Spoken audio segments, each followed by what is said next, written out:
मध्य प्रदेश में अगर हम बात करें मोहन सरकार की, तो कैबिनेट विस्तार के बाद तकनीकी शिक्षा और कौशल विकास जैसे महत्वपूर्ण विभाग को 2 बार के विधायक यानी कि गौतम टेटवाल जी को प्रतिनिधि बनाया है। स्वतंत्र राज्य मंत्री गौतम टेटवाल जी हमारे साथ हैं। गौतम जी, विभाग मिला है तकनीकी शिक्षा कौशल विकास का, तय बात है कि नई नई तकनीकें लगानी पड़ेंगी आपको। देखिए, तकनीकी तो पहले से आदिकाल से भारत में चली आ रही है, उनका सही उपयोग और दोहन करने की आवश्यकता है। और अभी वर्तमान परिस्थिति में अपन देखें तो छात्र महाविद्यालयों में पढ़ता है, ग्रेजुएशन पोस्ट ग्रेजुएशन करने के बाद में नौकरी की तलाश में निकलता है, डीएड बीएड करता है, नौकरी की तलाश में निकलता है। और वो बात आती है कि बेरोजगारी, अगर उसके कौशल में विकास किया जाए और उसको तकनीकी कुछ लाइन दिखाई जाए और तकनीकी शिक्षा अगर उसको दी जाए तो उसको रोजगार के साधन उपलब्ध होंगे। और ऐसे छोटे छोटे प्रशिक्षण हम लगाने वाले हैं, जिसमें 15 दिन का 8 दिन का उसको उसके कौशल विकास के लिए ऐसी ट्रेनिंग उसको देंगे, साथ में उसको स्टाइफंड देंगे और उसके साथ में उसके कौशल का विकास होगा। और वो जो 12th पास छात्र है और ग्रेजुएट छात्र है, उसके विकास के डेवलपमेंट में वृद्धि होगी और वो समाज में आगे बढ़ के अपना कोई ना कोई कारोबार चला सके। ऐसी हमारे पास लगभग 18 से 20 ब्रांचें हैं। उन ब्रांचों में अलग अलग सिखाने का कार्य और एक्सपर्ट हमारे प्रदेश भर के और दूसरी स्टेट से भी अच्छे एक्सपर्ट आएंगे जो उनको ट्रेनिंग का काम करेंगे, जिससे उद्यमिता कार्यक्रम होता है, ऐसी ट्रेनिंग देंगे। शायद प्रदेश में एक लौता विधानसभा क्षेत्र सारंगपुर होगा जहां ये कहना उचित होगा कि खोया, पाया और सोना तीनों चीज वहां पे अवेलेबल हुई थी एक समय। नदी ने बहुत कुछ दिया, सारंगपुर की जमीन ने बहुत कुछ दिया, सोना भी बड़ी मात्रा में वहां पर मिला है ना। तो एक ही साथ इतनी सारी चीजें, कैसे अब विकास की जो राह है वो सारंगपुर से निकलेगी आपके माध्यम से? देखिए, हमारी धरती बड़ी अच्छी धरती है और मैं उस सारंगपुर की माटी को प्रणाम करता हूँ। और उस माटी में देवालय और शिवालय की नगरी, भगवान कपिल की तपोभूमि रही है और पुरातत्विक केंद्र रहा है। सारंगपुर में 5 ऐसे शिवालय हैं, उनको अगर रेखांकित करते हैं तो ओम की आकृति बनती है और एक शक्ति स्थल के रूप में माँ अंबिका का मंदिर है। तो इसे ओमकार की धरती वहाँ रही है। रानी रूपमती ने संगीत की साधना वहाँ की थी और रानी रूपमती और बाज बहादुर का संगीत का स्नेह वहाँ रहा है। संगीत का, मैं फिर बोल रहा हूँ, संगीत का। तो ऐसी ऐतिहासिक नगर सारंगपुर नगर रहा है।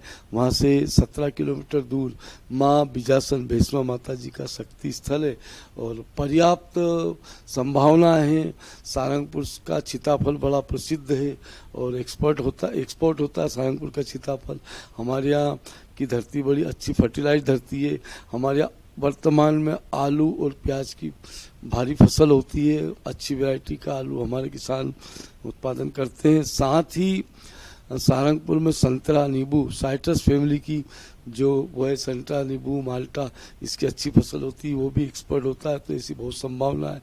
पानी का पर्याप्त हमारे पास भंडार है, रेलवे लाइन है, साथ ही हाईवे है, इलेक्ट्रिसिटी की पर्याप्त व्यवस्था है।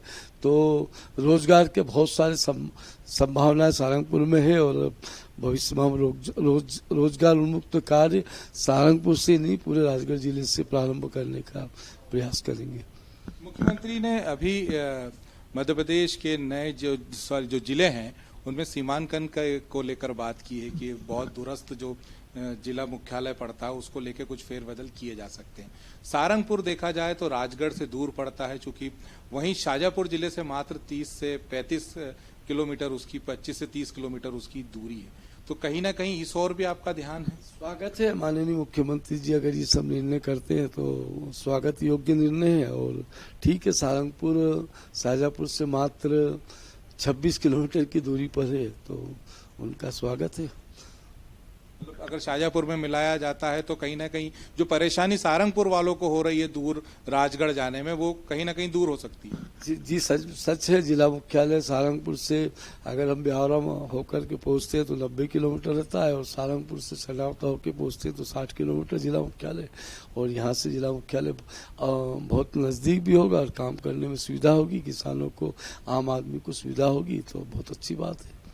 तय बात है कि सारंगपुर, जैसे आपने बताया कि फलों को लेकर और खास करके अभी संतरों को लेकर सारंगपुर का नाम जो है वो देश के अग्रणी स्थलों में लिया जा रहा है। फूड पार्क प्रोसेसिंग जैसी यूनिट्स लगाने के लिए सारंगपुर में बहुत अच्छी जमीन और माहौल भी है, तो क्या इस ओर आगे सारंगपुर कदम बढ़ाएगा? निश्चित रूप से कदम बढ़ाएगा, और बहुत सारी कृषि के क्षेत्र में संभावना है, उद्यानिकी के क्षेत्र में बहुत सारी संभावना है। हमारे यहाँ के पुष्प समाज के लोग अच्छी हजारी का गेंदे की खेती भी करते हैं, यहाँ से फूल भी एक्सपर्ट होता है, गुलाब की खेती करने की अच्छी संभावना है। मैंने कहा कि पर्याप्त जल के स्रोत है, हमारे पास पानी पर्याप्त मात्रा में है, तो उस पानी का पूरा उपयोग करें।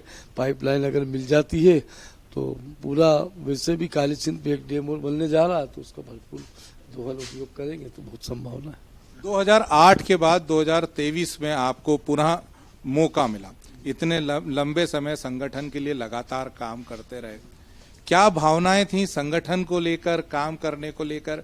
उम्मीद थी एक बार फिर मौका मिलेगा और मंत्री पद मिलेगा?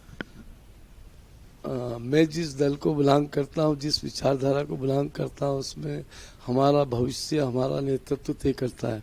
भारतीय जनता पार्टी के नेतृत्व ने जो मुझे काम दिया, उस काम को मैं पूरी निष्ठा और ईमानदारी से करूंगा। पार्टी के नेतृत्व ने अगर यह पद दिया है तो इस पर भी काम निष्ठा से करूंगा। लगातार काम करते ही रहे। हम चरैवेती के सिद्धांत को लेकर काम कर रहे हैं। ना इनंगाड़ी को ना उनंगाड़ी को, बात मारे आड़ी को। सारंगपुर मालवा का सेंटर पॉइंट एक तरीके से कहा जा सकता है, शाजापुर से लगा हुआ है, तो तय बात है कि मालवी सभ्यता, मालवा की सभ्यता, खाने से लेके, कल्चर से लेके, संस्कृति तक के लिए सारी चीजों को बढ़ावा मिलेगा। हमारा मालवा की अपनी पहचान रही है, और यह कहने की बात को नहीं कि इनंगाड़ी को न उनंगाड़ी को, हम तो मध्य मालवा में विराज रिया है, वो मध्य मालवा में विराज रिया, तो फिर ये बात तो कोई कहने की नहीं। और वैसे भी कहावत रही है कि मालवारी माटी गहन गंभीर, पग पग डोरी रोटी और डग डग नीर। मालवा में अगर कोई अतिथि बाहर प्रदेश से आता है तो उसका सम्मान करने के लिए पहले उसको भोजन की व्यवस्था कराई जाती है, उसको पानी पिलाया जाता है, बाद में उसकी कुशल से पूछकर उसको बताया जाता है। तो मालवा की मिट्टी की अपनी सुगंध, मालवा की मिट्टी की सुगंध की अपनी अलग पहचान है, और उस पहचान की हमारी परंपरा जीवित है। हम देख भी रहे मालवा में, देख रहे मालवा में माँ नर्मदा है, मालवा में माँ काली सिंध है, मालवा में पार्वती है, मालवा में शिप्रा है, मालवा में छोटी काली सिंध है। तो ये सब बड़ी बड़ी नदियाँ मालवा में, मालवा का अपना पठार है। मालवा में महाकाल है, मालवा में मालवा की मिट्टी की जहाँ, मालवा में मथुरा का लाल, मालवा में मथुरा का गोकुल का बेटा एजुकेशन के लिए भगवान सांदीपनी के आश्रम में आता है और एजुकेशन ग्रहण करता है। मालवा में कालिदास जैसे बड़े ग्रंथ लिखते हैं। मालवा में ढोकला जैसी स्थान है जहाँ से आदि काल से कैलेंडर बनता था। काल गणनाएं मेरे मालवा से होती थी, तो मालवा की अपनी अलग पहचान रही है।